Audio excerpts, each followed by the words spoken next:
zangu, niseme kwa nini tuna mashaka. Moja, tumefuatiliwa siku zote kinyume cha utaratibu wa sheria na kinyume cha sheria za nchi yetu, polisi kutrain nyuma yetu bila sababu ya msingi. Cha pili, tukiwa tunasubiri kufanya postmortem, mkuu wa mkoa wa Kigoma Simon Siro ambaye alikuwa IGP ametoka anasema kifo cha Swezi ni kifo cha kawaida kabisa kwa uzoefu wake.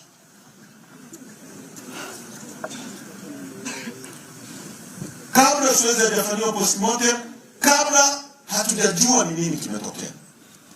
Cha tatu, kwenye maeneo yote yana matukio yanapotokea, lazima hiyo ni crime scene. Polisi wanaweka utepe wa njano, wanazuia watu kuingia pale, lakini hilo halikufanyika. Ile eneo liliendelea kutumika kawaida. Maana yake kuna kitu kilikuwa kinapotezwa pale. Cha tatu, polisi wamepiga picha wao wenyewe, hakuna mtu mwingine yote aliyepiga picha ya vitu vya Swezi walivyovikuta kwenye begi lake. Ni ajabu wakalilizi picha za dawa za kawaida, dawa za maumivu au za tumbo, kwa sababu ni fragile, nimeambiwa ni fragile, na dawa za maumivu ya kichwa. Lakini story kaenda kwenye mitandao kwamba Swezi amekutwa na dawa.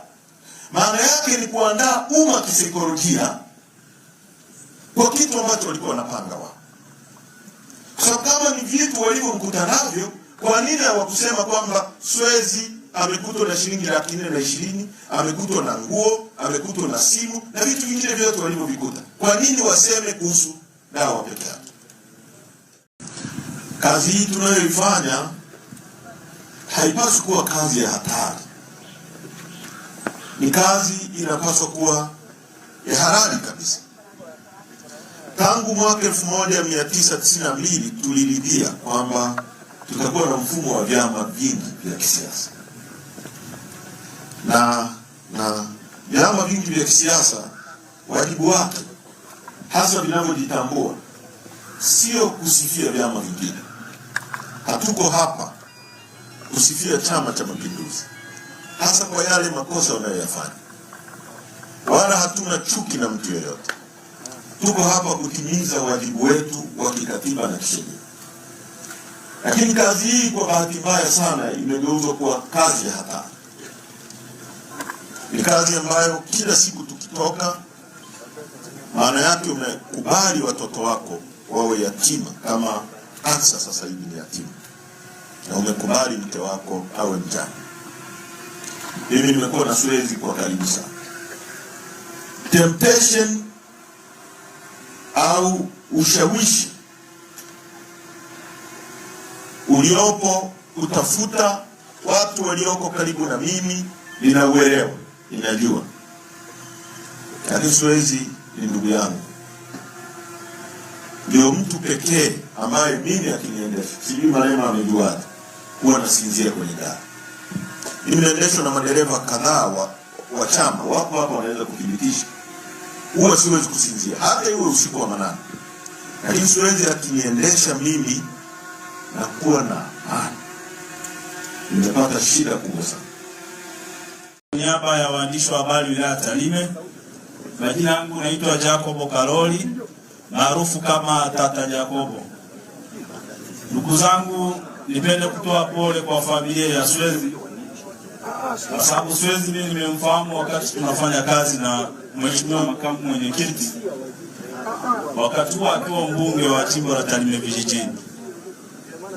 Kwa kweli Swezi tumefanya naye kazi vizuri, na hata pale ambapo tulikuwa tunashindwa kutekeleza wajibu wetu vizuri, pia Swezi alikuwa mshauri wetu mkubwa sisi waandishi wa habari. Kwa hiyo nitoe pole sana kwa masikitiko yetu makubwa, lakini naomba nitumie hadhara hii kutoa wito. Sisi kama waandishi wa habari tunapofanya kazi ya uandishi wa habari, hasa tunapokuwa tunaandika habari za Chama cha Demokrasia na Maendeleo Chadema, kwa maana ya chama pinzani, tunaomba tutoe wito kwa jeshi la polisi.